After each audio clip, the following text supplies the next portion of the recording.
আসসালামু আলাইকুম রহমতুল্লাহি আবরাকাত। চলুন দেখি কিভাবে হানি নাট তৈরি করা হয়। তো এই তো খেজুর নিয়ে নিলাম।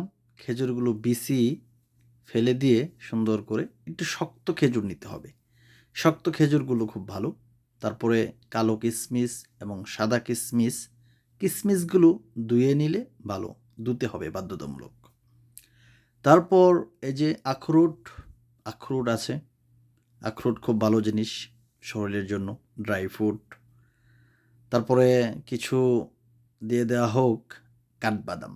এই যে উপরে এগুলো হয়েছে কাঠবাদাম। কাঠবাদামও খুব উপকারী জিনিস, ড্রাই ফ্রুট।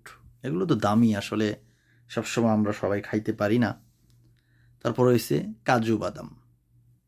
কাজু বাদাম দেখছেন কত সুন্দর, কাজু বাদাম দিয়ে দেওয়া হলো। তারপরে দেওয়া হবে আবারও কিছু কিশমিশ দিয়ে দেই। এই সাইডে পড়িস না মধুর ডিব্বা। এখন দেওয়া হচ্ছে কালো জিরা। কালো জিরা দিয়ে দিলাম। আরও অনেক আইটেম মানুষ দিয়ে তৈরি করে। এটা তো ঘরে তৈরি করতেছি নিজের। আমি তো আর বিক্রি করব না। তার জন্য যতটুকু সামর্থ্য হয়েছে সুন্দর করে আস্তে আস্তে দিতেছি। একটু বেশি করে খেজুর দিচ্ছি। কিশমিশগুলো অনেক দেওয়া হয়েছে। তারপরে কিশমিশগুলো শেষ করে দিই, যেহেতু বেশি করলে সমস্যা। তো যাই হোক, নিজে বানাইতেছি, এটাই অন্যরকম এক মজা। এবং একবারে পিওর পিওর বাসায় ইচ্ছে করলে বানিয়ে নিতে পারবেন এইভাবে নিজেই, একদম সহজ। আপনার যতটুকু সামর্থ্য থাকে ততটুকুই। যেমন কিশমিশগুলো সব দিয়ে দিলাম। আবার উপরে এখন নিচে যা, যাস না কা। এই যে বাকি ইয়েগুলো দিয়ে দেওয়া হইলো। শেষ। কালো জিরা, কালো জিরার সাবজেক্ট খালাস। আর একটু আখরোট দিয়ে দেই। ডিব্বাটা ঠিক মতো ভরতেছে না, একটু ভরুক। প্রায় ১ কেজির উপরে ডিব্বা। এখন দিয়ে দেব মারিন জার্মানির হানি মধু। মধুটাও খুব পিওর, অনেক দাম এই মধুটার। মধুটা দিয়ে দিই আস্তে আস্তে। যাও যাও যাও যাও, আস্তে আস্তে মধুটা ঢেলে দিতেছি।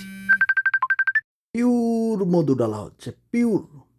যাই হোক, হানি নাট বানানো প্রায় শেষ পর্যায়ে। এমন দেখতেছি মধুটা কতটুকু যাচ্ছে নিচে। তো আস্তে আস্তে পুরোটাই নিচে চলে যাবে সুন্দর হয়ে। তো পুরা মধুটা দিয়ে দিতে হচ্ছে। অনেক সুন্দর হয়েছে, নিজের বানানো আসলে অন্যরকমই টেস্ট। চেষ্টা করবেন নিজে বানিয়ে এভাবে খাওয়ার জন্য। এটা উপকারী জিনিস হানি নাট। এগুলো আসলেই ড্রাই ফ্রুট উপকারী।